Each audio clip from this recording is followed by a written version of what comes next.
Welcome to another unboxing video from theplayersaid.com. My name is Grant. Today I'm unboxing a brand new game, in fact just released from Compass Games, called Brothers at War 1862. The game is designed by Christopher Muller. He's a new designer. We met him at WBC recently, about a month ago. Sat down with him, shot about a 20 to 30 minute interview video. You can view that on our YouTube channel if you want to get a little more insight into the game and the design itself. But this game kind of harkens back to the old Quadra games from Avalon Hill, meaning it has 4 games in one, or 4 battles in one.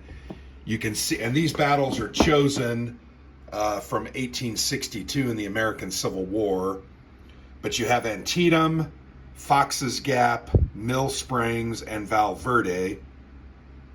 This is the second year of the Civil War, and you're going to play one of those 4 battles. It's a brigade level American Civil War game. Brigade Command in the American Civil War. You can see that there at the bottom. Very nice box. This is a 2-inch box, very sturdy, which is good. I feel like Compass, when they do these style of sturdy box games, they, I think, tend to put a little bit more into them, and they're a little better production value. So I think this game is not only interesting looking, and I think the design is pretty cool, I think the production level is very good. So here's the back of the box. You can get a look at one of the sample maps and some of the counters. The game actually contains a lot of counters, 522 3/4-inch counters and 114 half-inch counters. There's also 4 map sheets representing the different 4 battles. There's a deck of 52 playing cards, a rule book, some play aids, and then some 6-sided dice. The game is a 2-player war game. Trying to look, it's medium to high complexity. It didn't look very complex when we sat down with Christopher at WBC, but solitaire suitability is medium. I think average time to play is 1 to 4 hours, depending on the length of the scenario. So there you go. Val Verde is in Texas, the Rio Grande. Mill Springs is in Kentucky. South Mountain is in, is that Maryland? Sorry, probably getting that wrong. Mills, or Antietam, obviously the famous Battle of Antietam there. So those are the 4 battles that are covered. So let's go ahead and get the box open. Once again, really nice looking, really like the cover. I think it looks really good. First thing you see here is the rule book. Pretty standard rule book. The rule book is, let's see how many pages, 23 pages, with a back page that kind of has just some summary information about units. Full color rule book. Lots of nice examples. There's an example that they're trying to explain. There's some special units. Hits are pretty basic. I think you're rolling 6-sided dice looking for 5s and 6s to hit. So it's a fairly standard war game. The battle cards look pretty cool. I remember Chris was showing us a couple of those. We thought they were very nice. Fairly standard movement, combat rules, activations, etc. So there you go. That's a look at the rule book. Let's put that aside.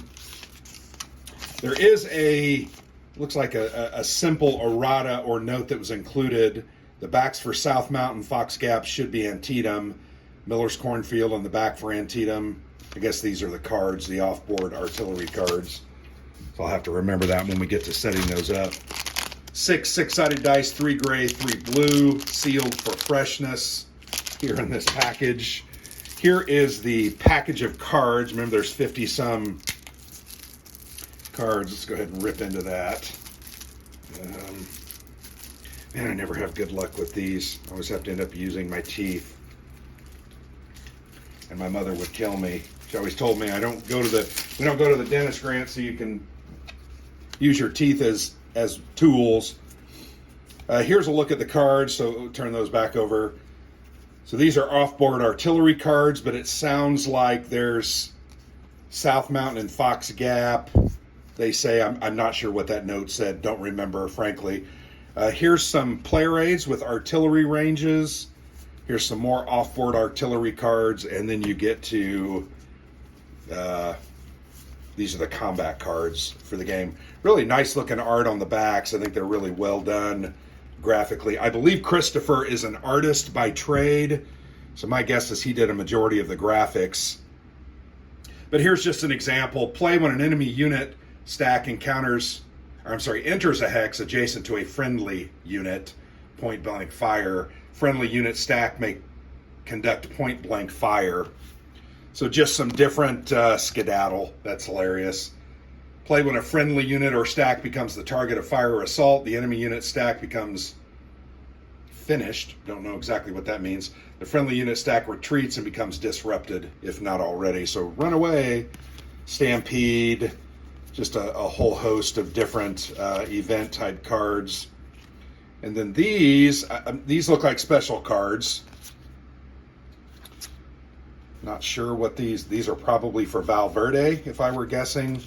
But I'm not sure exactly what those are for. So very nice looking cards. Here is the scenario booklet. Once again, remember there are 4 different battles. So you've got access to a lot of different content, a lot of different gaming. I think there are, let's see how many scenarios there are. There are, looks like 4 scenarios for Antietam. 1, 2, 3, 4.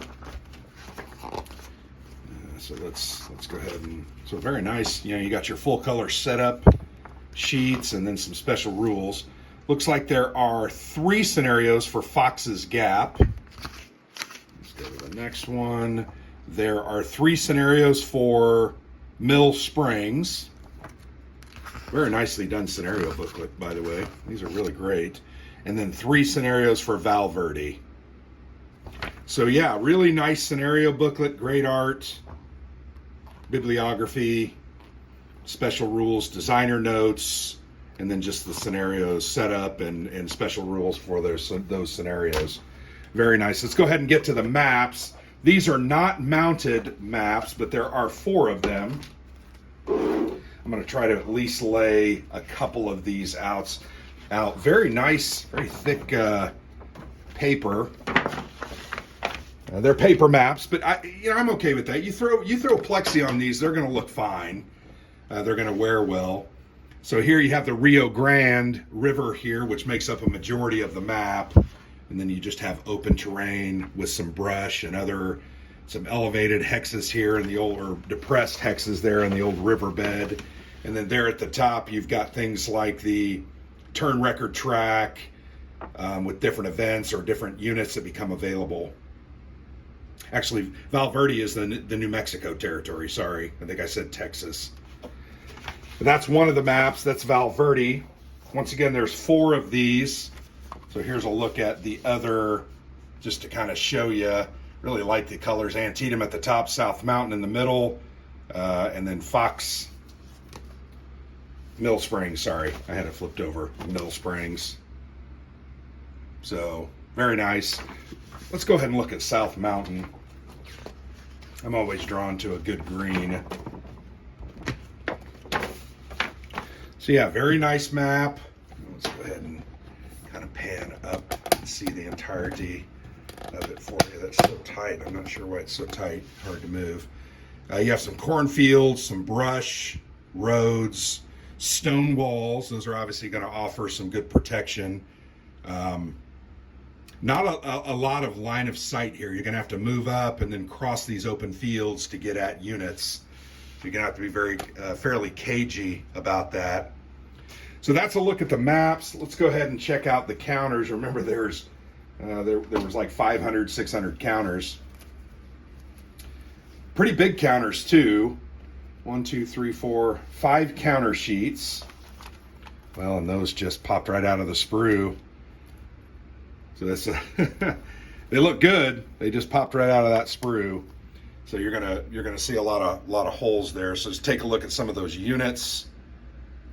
Nice clear numbers. They're big counters, easy to read. The leaders look like they have silhouettes on them, probably using portraits.